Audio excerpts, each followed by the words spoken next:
எல்லா புகழும் இறைவனுக்கே. மோட்டோ G85 டச் கிளாஸ் போயிடுச்சு. டச் கிளாஸ் ரிமூவ் பண்ணுறோம்.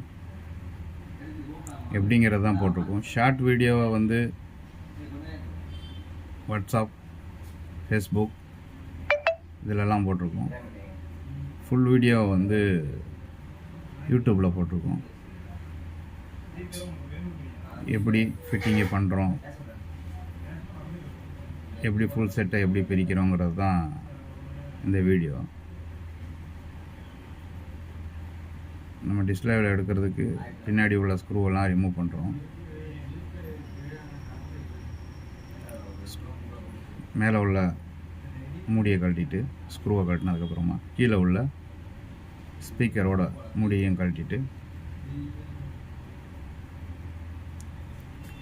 ஒன்று ஒன்றா பார்த்து கழட்டணும். ஒரு ஸ்க்ரூ கழட்டாமல் இருக்கிறதுனால தான் வரல.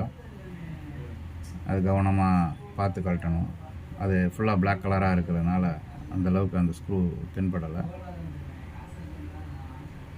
எப்போவுமே நிதானம் வேணும். எட்ஜ் டிஸ்பிளே இது. கொஞ்சம் தவறுதலாக எது செஞ்சிட்டாலும் டிஸ்பிளே போயிடும். இந்த வேலை செய்கிறது ரொம்ப ரிஸ்க்கு. கொஞ்சம் கவனம் குறைஞ்சாலும் அந்த டிஸ்பிளே போயிடும். அப்புறம் கஸ்டமருக்கு நம்ம தான் பதில் சொல்லணும். ஃப்ரேமை க்ளீன் பண்ணிட்டோம், டிஸ்பிளேவும் ரிமூவ் பண்ணிட்டோம். இப்போ ரெடியாக இருக்குது. அடுத்து இனிமேல் பஞ்சிங் பண்ணுற வேலை தான். ஃப்ரேமை ஃபுல்லாக பக்காவாக க்ளீன் பண்ணால் தான் டிஸ்பிளே பக்காவாக ஃபிட்டிங் ஆகும்.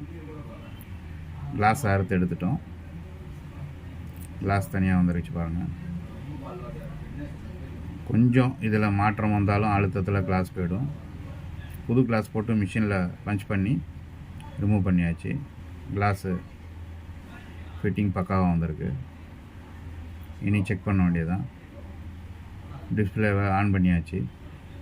100% OG டிஸ்பிளேவை நம்ம பக்காவாக ரெடி பண்ணிட்டோம். வேணுங்க நம்மளை தொடர்பு